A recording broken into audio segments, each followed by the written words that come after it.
The first sound I heard that morning was metal tapping wood. Slow, deliberate, not the loose knock of a line in the wind, but the kind of careful sound a person makes when they already think they belong on your property.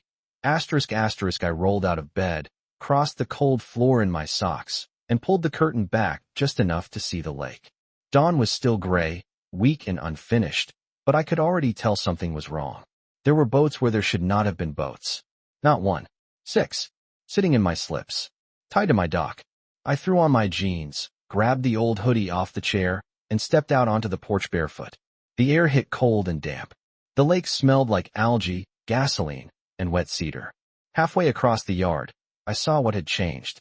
Somebody had bolted a brand new white sign across my father's cedar post in shiny hardware store screws. Community access. For 1 second, I honestly thought I was still half asleep.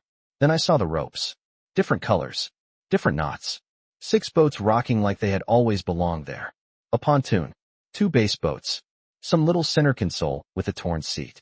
And one of them had a battery charger plugged straight into the outlet on my shore power pedestal. That was when I heard heels on the dock boards. I looked up and saw Vanessa Holloway standing at the end of my dock in a white windbreaker and sunglasses before sunrise, smiling like she was unveiling a new amenity instead of trespassing on private waterfront. She spread one hand toward the water. "Good morning, Caleb," she said. "The board voted last night. This dock is now open for community access. Not the shoreline. Not the cove. My dock." I kept walking. The grass was wet with dew, soaking through my feet, but I did not stop until I was close enough to see the fresh screw heads biting into old cedar. My father set that post in concrete with his own hands when I was 12.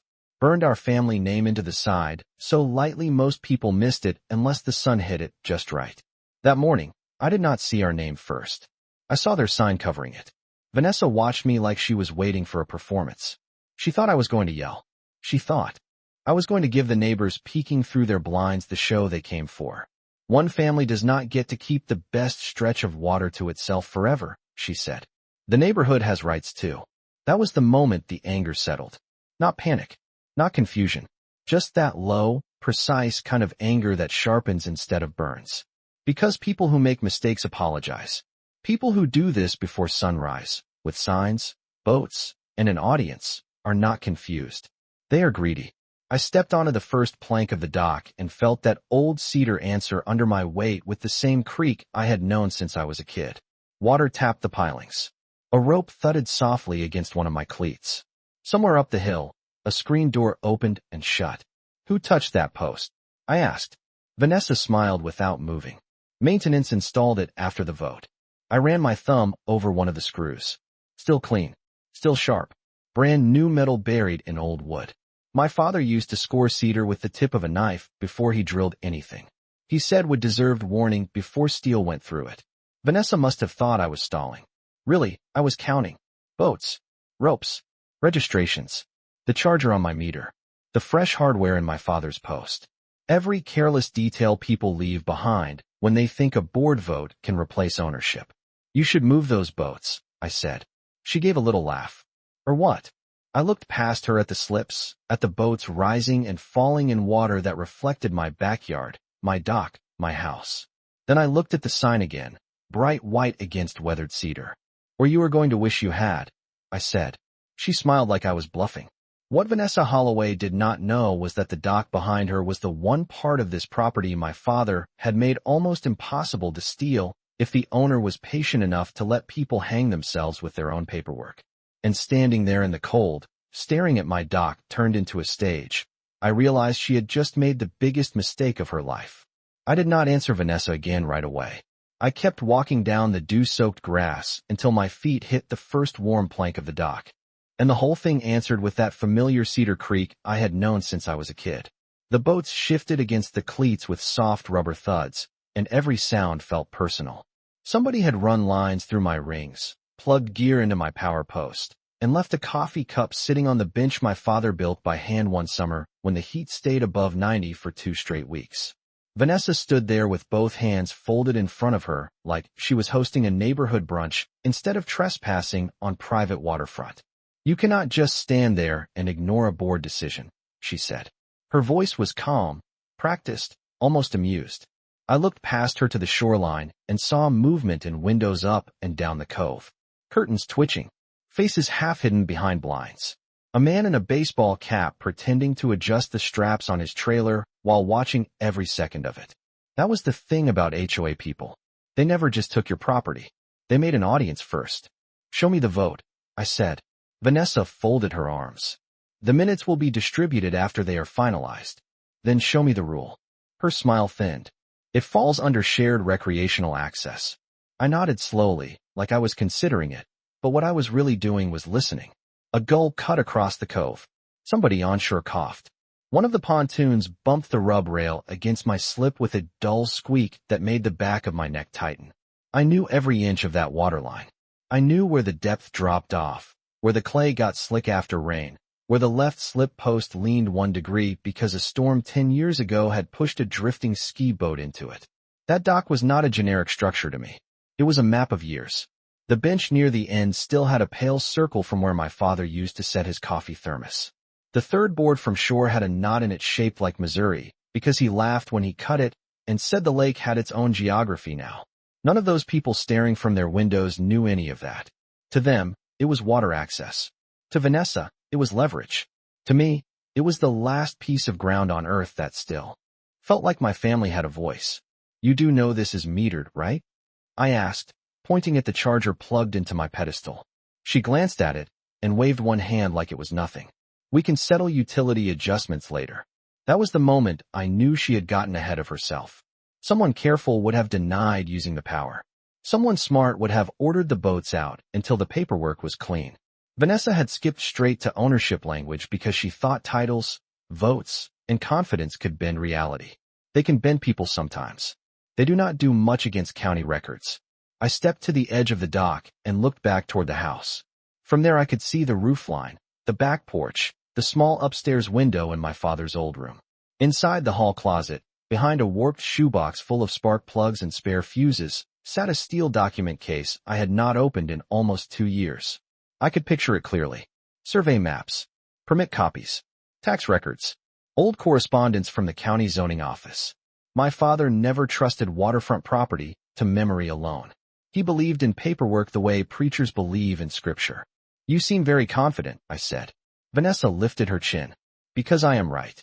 I looked at the sign again, at the way the new white paint screamed against the age-dark cedar, and then at the boats floating in water that reflected my backyard, my dock, my shoreline.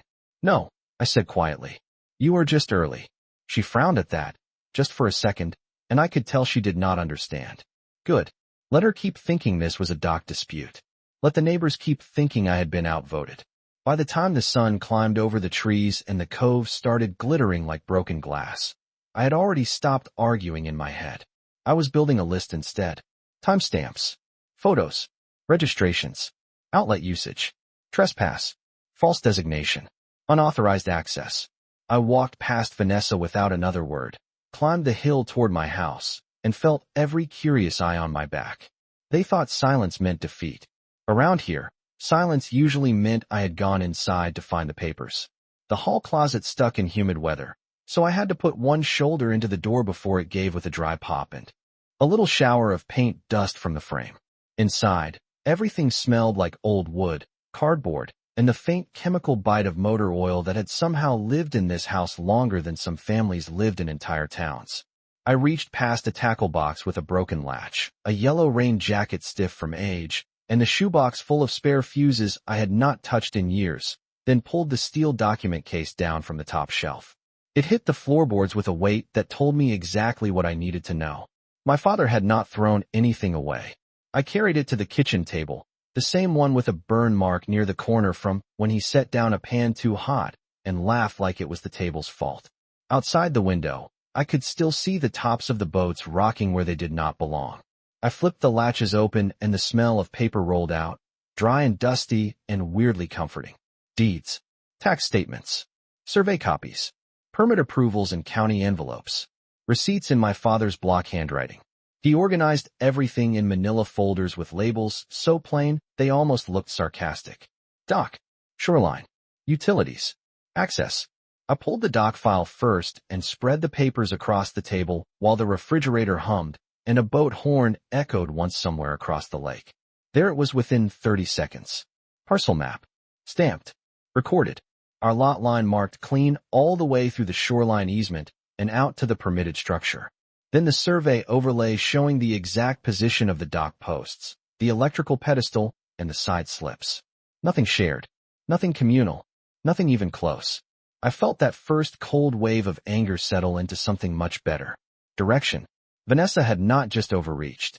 She had stepped straight into a paper trap built by a man who trusted measurements more than opinions.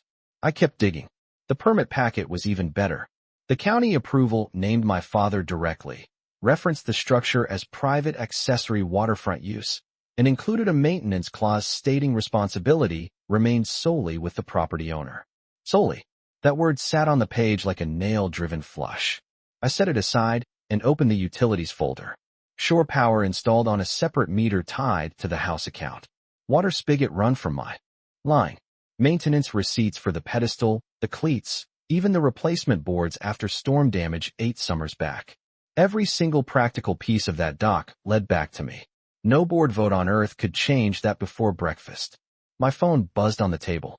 Unknown number. I ignored it. Then another. Then a text from my neighbor 2 houses down asking if I had seen the exciting marina update. I almost smiled at that. Marina. People really will rename your property in their heads the second someone in a blazer tells them to. I started taking pictures of the documents with my phone, clean and flat, one by one. Then I went back outside and took pictures of everything else. The sign on my father's post. The charger in my outlet. Registration numbers on every hull. Ropes tied to my cleats. Tire tracks near the side yard where somebody had backed a trailer too far off the gravel. I even took a close shot of the fresh screws in the cedar because new metal against old wood tells a story all by itself. From the shoreline, I could hear voices carrying across the water now. Somebody laughing. Somebody saying Vanessa had finally gotten. That private stretch opened up. Opened up. That phrase stayed with me as I walked back inside and placed the county survey in the center of the table like a playing card I had been waiting years to use. They thought they had opened something. What they had really done was give me a full view of every person involved, every boat, every bad assumption, and every inch of legal ground beneath my feet. And once I saw the complete shape of it, I knew exactly what came next. I was not calling the HOA first. I was calling someone who understood waterfront locks, chain ratings, and how to secure private access without leaving a single inch of room for argument. By 9 o'clock, the kitchen table looked less like breakfast and more like a closing file. Papers fanned out in neat rows, my father's labels facing up, my phone lined beside them with fresh photos of every boat, every rope, every screw they had driven into that cedar post like they thought confidence could replace ownership. I made coffee and did not even taste it. The smell filled the room anyway, mixing with old paper and lake air drifting through the screen door. Outside, the cove was waking up for real now. Outboards coughed to life in the distance. A dog barked somewhere uphill. Car doors shut. The whole neighborhood had that weekend energy to it, that loose, cheerful hum people get when they think somebody else has done the hard part for them. My phone buzzed again, this time with a local number I recognized. Denny Mercer. He owned the marine supply and repair place 10 miles down the highway and had been around boats longer than most people had been around their own common sense. I answered on the second ring. Tell me you are calling because you finally want to replace those rusted side shackles, he said. I need marina-grade chain, weatherproof padlocks, and somebody who knows how to secure slip access clean, I said. There was a pause on the line. Then his voice dropped half a notch. How clean are we talking? I looked out the window toward the dock. Vanessa was gone from the end of it, but the sign was still there, bright and smug against the weathered cedar.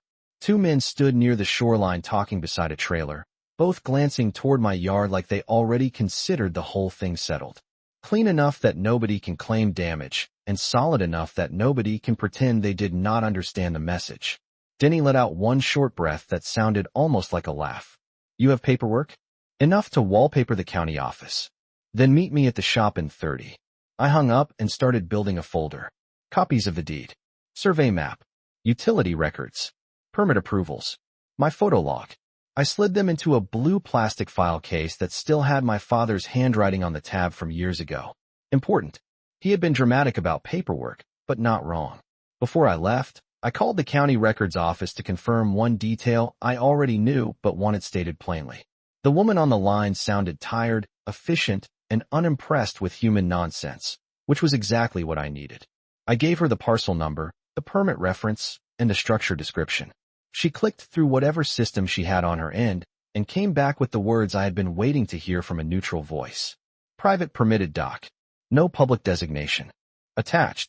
I thanked her, wrote down the time of the call, and underlined it twice. Then I called a local attorney named Seth Rayner, a quiet man who handled property issues with the same expression a mechanic uses on stripped bolts. He did not waste words. He listened, asked for 2 photos, 1 survey, and the permit page, then said, "Do not touch their boats. Secure your structure only. Send me everything. I will prepare a notice." That was all I needed. Not permission, not courage, just precision.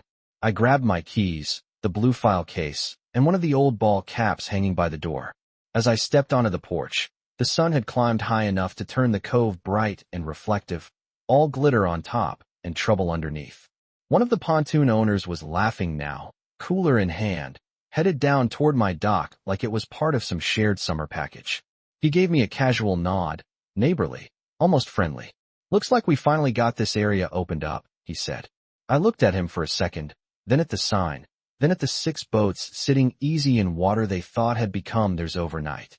"Enjoy the morning," I told him. "It is going to be a long afternoon." He smiled like he thought I was bluffing. People always do right before the ground shifts under them.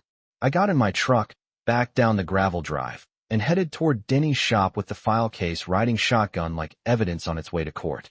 The whole time, all I could think about was that word Vanessa had used with such confidence. Shared. By the time I reached the highway, I had already decided exactly how I was going to teach her the difference between access and ownership. By the time I pulled into Denny Mercer's yard, the sun was high and hard enough to bleach the tops of the storage racks and turn every windshield in the lot into a sheet of white glare. His shop sat back from the road behind a row of used trailers, outboard shells, and old prop displays faded by 10,000 afternoons of weather. The second I stepped out of the truck, I caught that familiar mix of lake country air and machine work, hot rubber, aluminum dust, grease, sun-baked rope, and the faint mineral smell that clings to places where people spend half their lives fixing what water wears down. Denny was waiting at the open bay door with a red shop rag in one hand and reading glasses low on his nose. He looked at the blue file case under my arm first, then at my face, and gave one slow nod like he already knew this was not about hardware alone. "Let me guess," he said. "Somebody with a board vote and no map." "That about covers it," I told him. Inside, the shop was cooler, dimmer, and lined wall to wall with things built to hold, tow, anchor, or lock. Heavy stainless hardware in bins.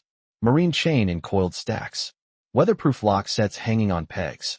Cleats, shackles, hinges, coated cable, dock bumpers, reflective markers. All of it practical.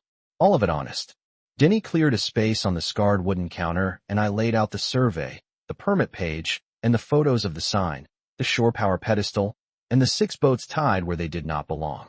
He leaned over the survey with both palms flat on the counter, tracing the lines with one calloused finger.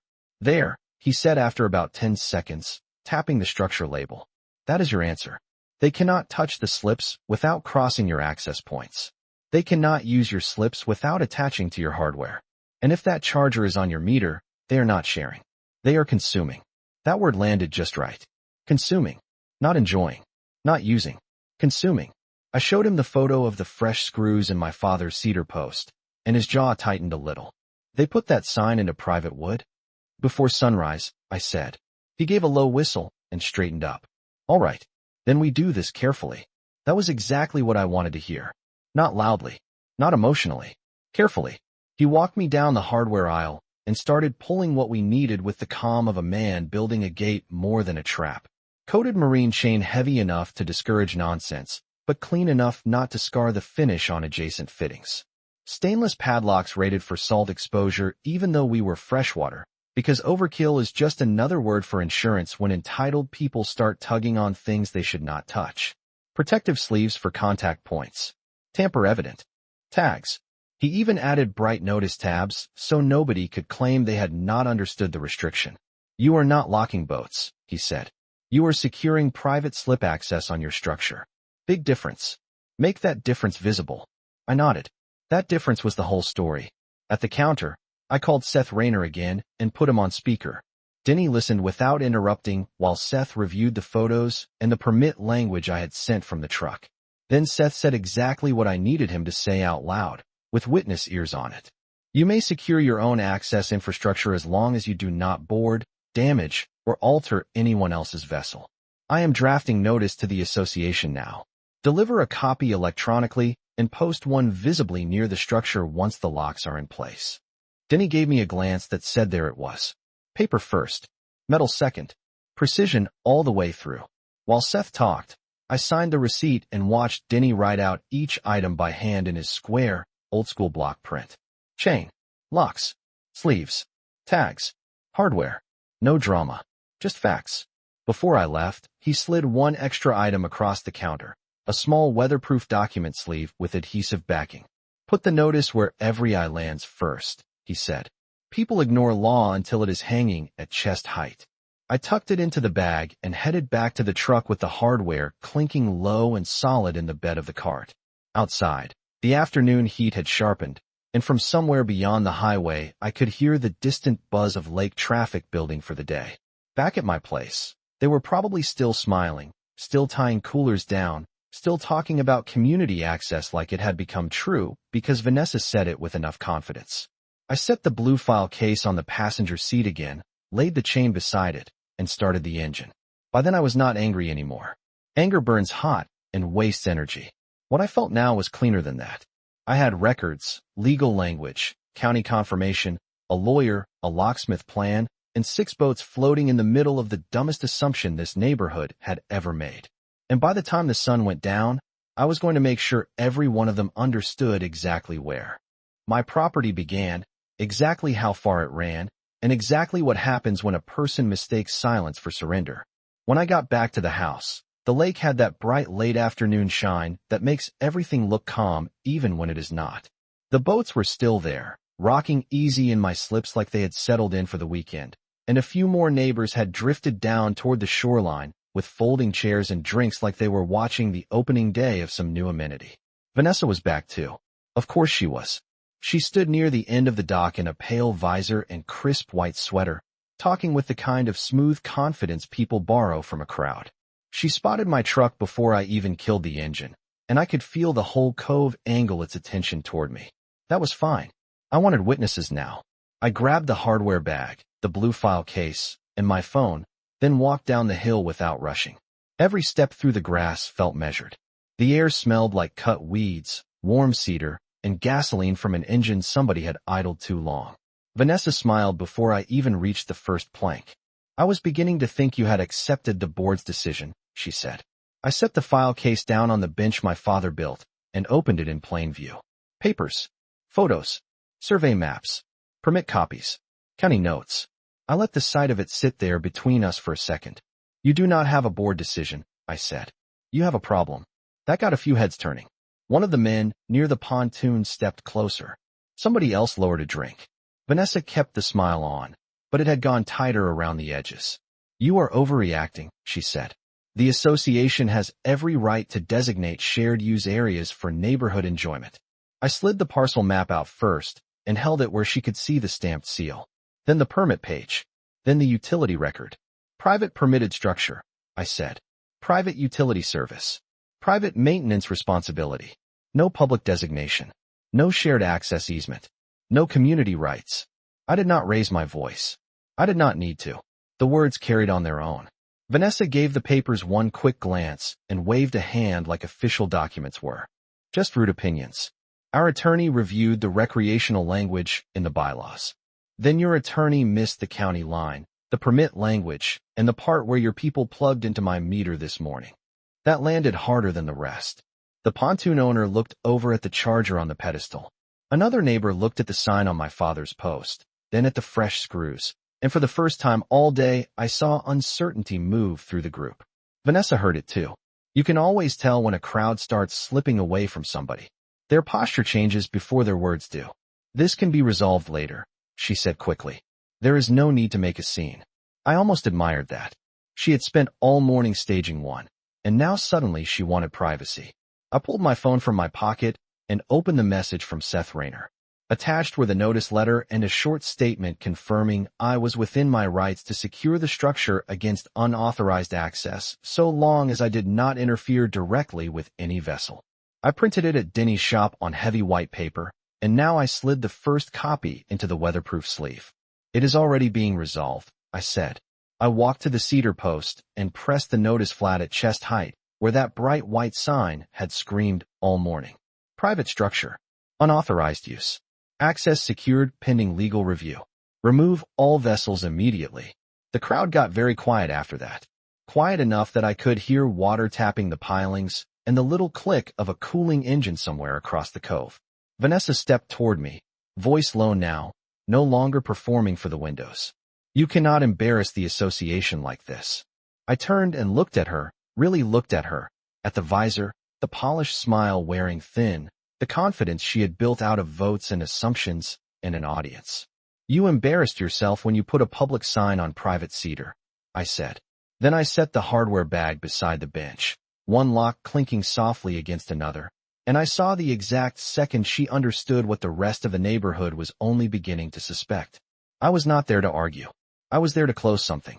The first lock clicked shut with a clean, bright snap that carried farther over the water than I expected. Not loud, not dramatic, just final. Every face along the shoreline seemed to freeze around that sound. I knelt at the first access point, ran the coated chain through the dockside hardware Denny had marked for me, and secured it without touching a single inch of anyone else's boat. That part mattered. I was not trapping vessels. I was closing private slip access on my structure, exactly the way Seth told me to do it, exactly the way the permit and survey allowed. I slid the tamper tag into place, stood, and moved to the next point while the cove watched in total silence. You could feel the shift happening, like weather turning over open water. All day, Vanessa had owned the energy of the place. She had the sign, the vote, the crowd, the confidence. But confidence starts leaking fast when someone else has better paper and steadier hands. You need to stop right now, she said, stepping toward me in those ridiculous little dock shoes that had no business near real cedar. I did not even look up. I fed the chain through the second access bracket, checked the alignment, and closed another stainless lock. Click. Caleb, I am serious. Click. This is not lawful. That one almost made me smile. I straightened slowly and nodded toward the notice sleeve on my father's post, right beneath that ugly white sign they had screwed into the wood before sunrise. It is lawful enough for county records, utility service, permit language, and council, I said. You should read the part about unauthorized use. A few of the neighbors actually did. I watched their eyes move across the page, watched their expressions change one by one as the words stopped sounding like neighborhood policy and started sounding like liability. The man with the pontoon was first. He walked up to the notice, squinted, then looked back at Vanessa with the kind of nervous half-laugh people use when they want somebody else to fix their bad decision for them. You said this was approved, he said. Vanessa kept her chin high, but there was strain in it now. It is being challenged, that is all. By the actual owner, I said, locking the third access point. Click. The sound hit different now. It was no longer just metal closing. It was the end of assumptions. The woman with the center console stepped closer to the shoreline, phone in hand, reading from the notice to her husband like she needed a witness just to hear it out loud. Private structure. No shared access easement. Utility theft subject to review. Remove all vessels immediately. Every line was factual. Every line was dry. That was the beauty of it. Facts do not need volume. They just need daylight. Vanessa turned toward the crowd and tried one last time to pull the moment back under her control. No one is accusing residents of anything, she said quickly. This is simply a misunderstanding about common use rights.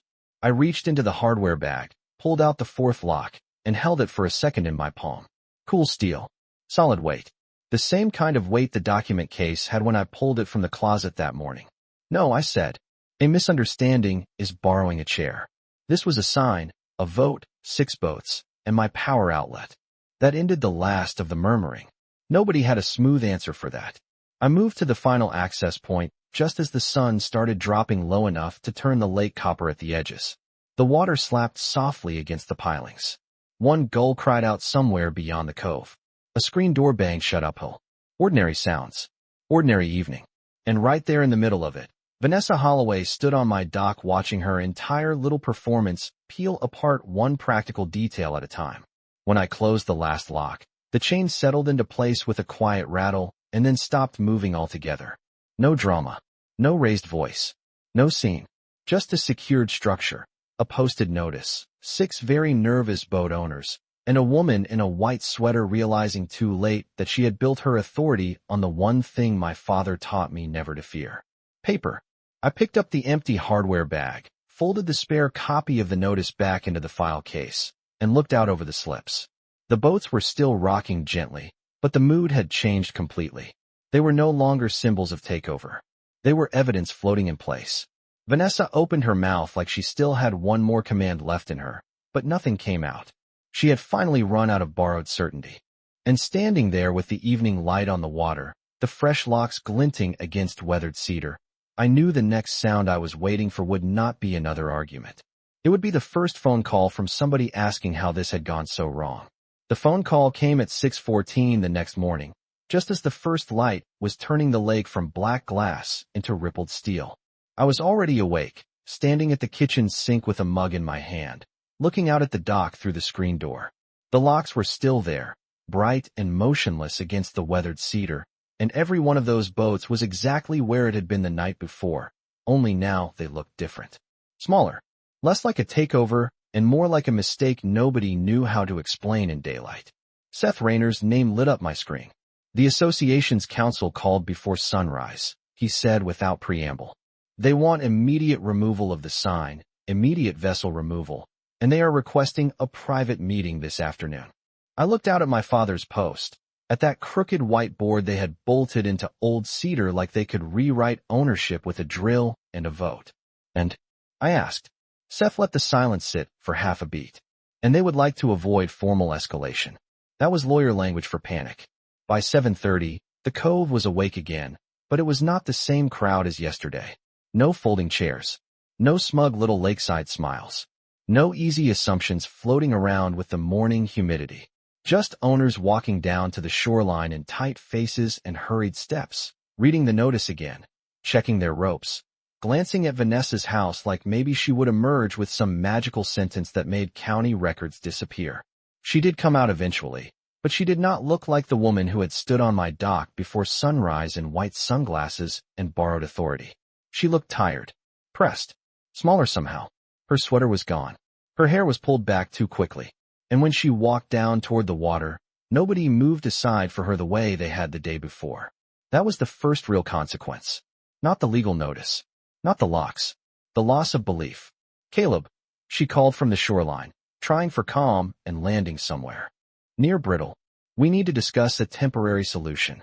I stepped onto the dock with the same blue file case under my arm and the same steady feeling in my chest.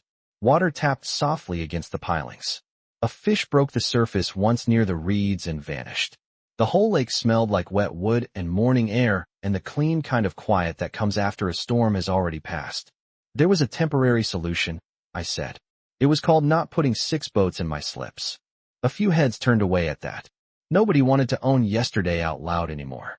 Vanessa stopped near the first chain and looked at the posted notice like she had never seen it before, even though I knew she had probably read every line 10 times in the dark. The board is prepared to remove the designation, she said. The association will also cover any incidental costs. Incidental costs. That almost made me laugh. My father used to say the fastest way to spot a person in trouble was to listen for the moment their words got expensive and vague at the same time. I set the file case on the bench and opened it, slow enough for everyone watching to see the papers again. Not because I needed to prove anything now, because I wanted them to remember what actually won. Not anger, not volume, not status, documents, boundaries, patience. The sign comes down first, I said. Every boat leaves. The board issues written notice to the neighborhood that this dock, these slips, the utility pedestal, and this shoreline access point are private property. And the association pays my legal costs, the lock hardware, and every cent tied to this. Vanessa pressed her lips together. For a second, I thought she might try one last little performance, one last appeal to community spirit or shared use, or whatever phrase people reach for when they want access to something they never earned. But she looked behind her and saw what I saw. No crowd left to carry her. No nodding heads. No confidence to borrow. Just boat owners waiting for her to fix what she had broken and neighbors pretending they had never really agreed with her in the first place. By 10 o'clock, the white sign was gone. I watched one of the maintenance men back the screws out of my father's cedar post with slow, careful hands while Denny, who had come by just to take a look, stood up on the hill with his arms crossed and a face that said he was enjoying himself more than he would ever admit. The empty holes in the wood looked raw for a minute, pale against the weathered grain, but they were honest. Honest damage heals better than decorated lies. One by one, the boats were untied, backed out, and hauled off. No speeches, no eye contact, just trailers rattling up the road and engines fading into distance. By noon, the slips were empty again. The water settled. The cedar warmed in the sun. The bench sat where it had always sat. And for the first time since that knock of metal woke me before dawn, the place felt like mine again in the old way, not just on paper but in the air.